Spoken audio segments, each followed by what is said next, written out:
All right, guys, this time around, as we continue looking at Chapter 19, we're going to talk about some of the different types of voiceover demos. Again, the idea is that whatever type of work you're trying to get, you want to make sure that the demo that you're sending to the casting agent is going to reflect that particular type of work.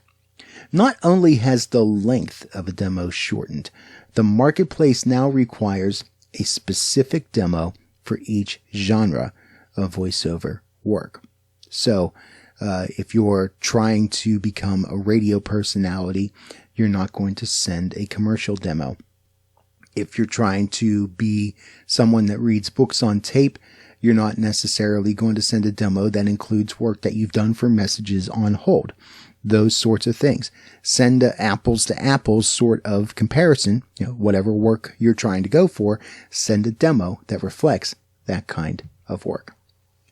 There's two basic structures for demos. The first is a compilation demo with examples of a variety of performing styles. That one tends to be more popular. So if you're doing a commercial demo, for example, you may include some stuff that's more serious, more lighthearted, more dramatic, perhaps some different character voices if you've done that sort of thing. So it shows the breadth of the types of work that you can do. But there is also what's called a concept demo. It combines the demo clips into a logical sequence or story in which each clip will lead into the next one. So you're basically taking the scope of your work and you're trying to put it together in such a way that it follows some sort of a logical path with the content. But in both formats, as the demo progresses, there's going to be a change in attitude, a change in pacing, a change in energy, a change in character, because again, you want to show a variety and basically make a showcase of the different types of things that you can do. A well-produced commercial demo can demonstrate a performer's abilities for nearly every other type of work. Part of the reason for that is because there's so many different ways that you can approach a commercial that when you show the different ways that you can lend your voice to a project in that way, it can give an inkling to producers that you might be also suited for other types of work. If you tend to really excel at comedy, for example, you might be able to do some voice work for animation and that sort of thing, depending on the style of your voice. If you're very serious in your reads, if you can handle larger words, more intellectual types of stuff, you could be picked out for training videos, narration, that sort of thing.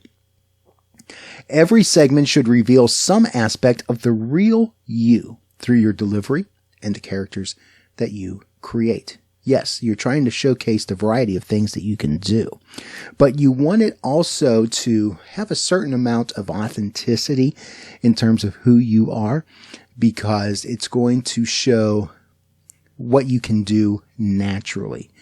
And the benefit there is that if you can, in a very natural and quick sort of way, produce the type of voice that a producer is looking for, that's going to save a lot of time in the recording studio. The copy chosen must be typical of what is commonly heard on radio and TV commercials. Don't try to do something that is, avant-garde, that's out of the norm. You're not trying to reinvent the wheel here. You're trying to be the wheel, if you were. So, this is not your place for your artistic side to show in terms of trying to be completely different. This is a place where you want to really showcase who it is that you are. All right, so now the commercial demo should begin with your strongest performance, and it should consist of several very short clips And by short clips, we're talking like 10 seconds or less. And these should be fully produced clips so that they sound like they were from real world commercials. Now, if they're from real world commercials, all the better. But if you're starting from scratch and you're having to create stuff, then you want the product that you're putting together to sound like it came from a real commercial. So because we're trying to show somewhere in the neighborhood of perhaps 10 to 15 different clips of things that you have done, you do want these things to really just show the essence of you putting your best foot forward. So you want the most meaningful, the most dramatic, the most profound pieces of commercials to include in your demo as you possibly can.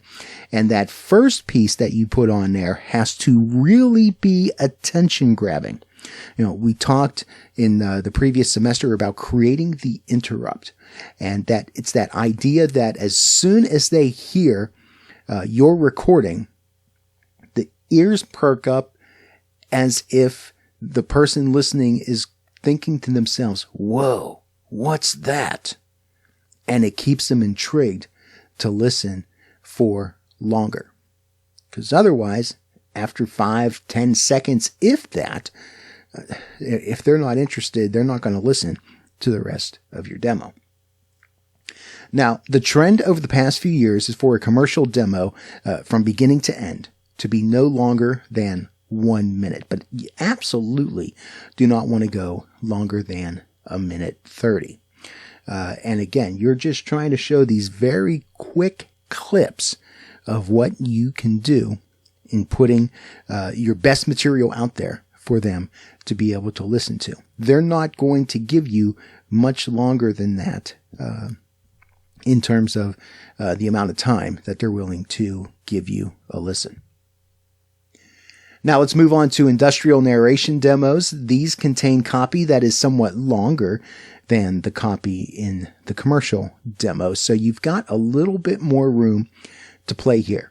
The longer length of each clip is going to allow the producer time to more accurately assess your reading and delivery skills for this type of storytelling. Part of the reason here that you've got more time to play with is because with industrial narration, you know, say if you're doing a product demonstration or some sort of a PR release or a training video, those things take a little longer to develop than the 15-second, 30-second, 60-second commercial. So they want to hear a little bit about how you progress through this type of project. And they're willing to give you a little bit longer to do that because the message is much more important than the time constraint. And the attention grabbing sort of aspect is not as important because people that are going to be listening to this sort of content have a specific purpose for listening to this content. You don't want to bore them, but at the same time, you need to make sure that you can present the material in an engaging way while also keeping true to the content that's being presented. So this will also give them an opportunity to hear how you handle complex words, concepts, sentences, those sort of things that we may not necessarily want to showcase in commercial copy. Your money voice and your strongest material should lead the demo, followed by a variety of styles and ranges and various versatile aspects of different reads. Industrial demos offer a good opportunity to use various mic techniques, as well as a range of delivery speeds and storytelling techniques to good advantage. In narration, it's helpful at times to slow down and focus on the words being said. And sometimes it's okay to go a little bit faster to kind of help keep the attention of people that are listening and kind of allow the voice to give emphasis to the content in terms of the speed, the volume, the way that you say certain words. A typical industrial demo will run about 1:45 to 2 minutes. It'll include 5 to 7 segments of different types of things that you have done. Character and animation demos features voices that are recognized as either real people or showcasing extreme attitudes, but they are actually voices that you create yourself that are different from your real voice. So we're talking about what you can truly do. We're not talking about adding effects or processing or anything like that. We're talking about the different characters that you can natively do with just your voice. Each segment of an animation demo must sound like it came from an actual show, and similar voices should be separated from each other. As far as length, about a minute at most.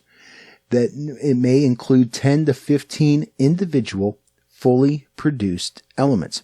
So while it's great to showcase the voice, you want to hear the voice in context, especially if it's some sort of cartoon where, for example, if it's a warrior type of character, that you might hear some sound effects or orchestration behind that voice that shows that the character is going to war. Or if it's slapstick, that you hear the context of what's happening with the slapstick, because it shows that not only can you do the voice, but you can do the voice in context of what is happening around you. Audiobook demos. An audiobook producer wants to hear how you tell a story over an extended period of time. So this is going to be another longer demo situation. Audiobook demos are the only type of demo that should include a slate of your name. So here's what we mean. The slate should be spoken by someone other than you, who simply says your name followed by the word reader. So someone that is not me, if I was doing an audiobook demo, would record themselves saying, Fred Brucker, reader. And then after that brief introduction, I would begin by giving the title of the book and then start reading the story. Your choice of material should include a variety of emotions and attitudes, and at least one excerpt should include multiple characters in conversation. Now, keep in mind with audiobooks, we're not necessarily looking for you to be able to be super dynamic in the changes of vocal quality in doing characters, but you should be able to have a distinction in the way that you read those lines so that we can tell you're going from one character to another. A typical audiobook demo will run anywhere from 5 to 12 minutes, and it may consist of as few as 3 to 5 fairly long segments, averaging about 3 or 4 minutes each. This gives you the opportunity to showcase a segment of a book where you may be reading different elements of the story. Perhaps it's a point where there's a significant part of the conflict of the story. Maybe you're reading where you're doing a establishing sort of scene, talking about the surroundings, those sorts of things. You want to include a variety of different types of content that showcase your different abilities to read different types of content. And ideally, you should be able to perform each segment of your audiobook demo as a continuous read with a minimum of stops and starts. So if you get tongue-tied pretty easily, audiobook's probably not for you. Because yes, you can always go back and edit, but you're talking about going back and looking to edit things over several minutes of content as opposed to a 30 or a 60-second voiceover. Imaging, branding, signature voice. Voice actors who work in the area of radio imaging in particular need special knowledge of the broadcasting industry. So you need to know what sort of station sound that certain types of stations would have, the types of image that they want to portray. Most imaging voice talent have a separate demo that features a different specific attitude for each radio format. So you may have a demo that focuses on rock formats. You may have a demo that focuses on country formats, and on and on and on. The length of the demo altogether with the different pieces should be no longer than 60 seconds. Promo and trailer demos. Find suitable sound bites or excerpts from television shows or movies that you will wrap around your voice work. So this is a chance for you to play a little bit. You can, if you're looking to do this type of work, and you've not already done trailer work before, record certain segments of a TV show or a movie and gather those clips together, put them together in a logical sort of way, and then have your voice coming in and out of those different clips and make it sound marvelous. Looking at 60 seconds to 1:30 in length for showcasing your best work here. And doing demos for telephone work. This usually consists of 1 or 2 examples of outgoing messages, 1 or 2 on-hold messages for different types of businesses, and an example of a concatenation project or interactive voice response. Basically showcasing that you can voice something that has a certain amount of flow, a certain amount of authenticity, even with the types of systems that telephone messages have, where a lot of stuff you're going to say might be broken up and one sentence might be paired with another one down the way and that sort of thing. Trying to present yourself in a way that those things, based on the prompts of the caller, will be appropriate for the caller to hear in response. Again, about a minute to minute and a half, the length of the demo here, where you're showcasing all of those different things. All right, so we'll take a break here. We'll finish up the chapter in the next video. And see you there.